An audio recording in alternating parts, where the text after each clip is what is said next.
সকাল সকাল আলু পরোটা দিয়ে ব্রেকফাস্ট দিয়ে শুরু করলাম উদয়পুরের যাত্রা। রেডি হয়ে বেরিয়ে পড়েছি। এখন আমরা যাব সজ্জনগড় প্যালেস। তো সবার ফার্স্টে সজ্জনগড় প্যালেস থেকে গাড়ি নেওয়ার জন্য টিকিট বুক করে নিলাম। তারপরে আমরা পৌঁছে গেলাম অনেক আমরা এখন উচ্চতায় চলে এসেছি সজ্জনগড় প্যালেস, যেটা সজ্জনগড় সিটি প্যালেসে, থেকে মোটামুটি যেটা ভালো উঁচুতে উদয়পুরের অবস্থিত আর অনেক মেন খাড়া। সিটি থেকে তো আমরা মোটামুটি হেঁটে হেঁটে 15 থেকে আবার উপরে চলে গেলাম। তো 18 কিলোমিটার এখান দূরে। থেকে এই সজ্জনগড় তারপরে প্যালেসটা আরো 20 অনেক কিলোমিটার দূরে। 1894 সনের মোটামুটি ওই সময় বানানো স্টার্ট হয়েছিল। রাজা সজ্জন সিং বানানো স্টার্ট করেছিল, কিন্তু তিনি কমপ্লিট করতে পারেনি। তার এখানে মূর্তি সানমারমারা দিয়ে বানানো ছিল। তার সাথে সাথে এই যে এখানে চারদিকে দেখো ফাউন্টেনের ব্যবস্থা ছিল। তখনকার দিনে এখানে ফাউন্টেন চালানো থাকতো। এখন সেটা মিউজিয়াম হয়ে গেছে, আর এখান থেকে এত সুন্দর ভিউ দেখা যায়। আর এখন আসলে সেখানে প্রাকৃতিক নানা রকমের মিউজিয়ামের মতন করা আছে। তারপরে আমরা চলে আসলাম ফতেসাগর লেক। এই ফতেসাগর লেকের মাঝখানে ছিল নেহরু পার্ক। এত সুন্দর জায়গাটা বানানো যে তোমাদেরকে কি বলবো। তোমরা তো আমার ভিডিও ফটোতে দেখতেই পেরেছো যে এখানকার স্পেসিয়াসটা কতটা সুন্দর। তো এখানে চারদিকে প্রচুর লেক ছিল, যার জন্য এই সিটিকে লেক সিটিও বলা হয়। তার সাথে সাথে দেখো এখানে সব কিছু মোটামুটি হোয়াইট কালারের ছিল।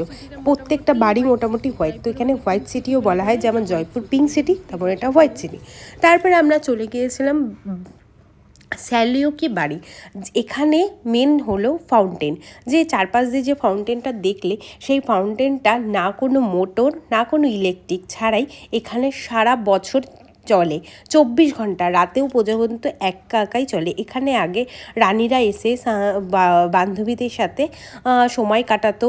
তারপরে আমরা চলে গিয়েছিলাম জগদীশ টেম্পল, যেটা মোটামুটি 200 বছর পুরনো। আর এখানেও এই পাথরটা হলো রাজস্থানের মেন পাথর, যে পাথরটা জলশোক করে।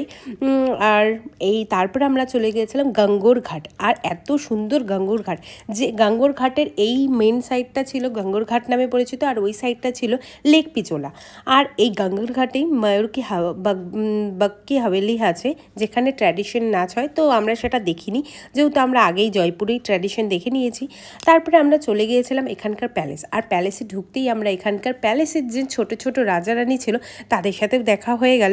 তারপরে আমরা এখন পুরো প্যালেসটা দেখে ঘুরবো, কারণ কি এই প্যালেসটা এত সুন্দর আর এত সুন্দর সব কিছু সাজানো। আর এই মিউজিয়ামেতে সব সময় রাজা রানীরা কি ইউজ করতো, কি পরতো, কীরকম লোহার আর জিনিস ছিল, কি সব কিছু ছিল। আর এই দেখো সুন্দর করে বাইরের প্যালেসটা কি সুন্দর।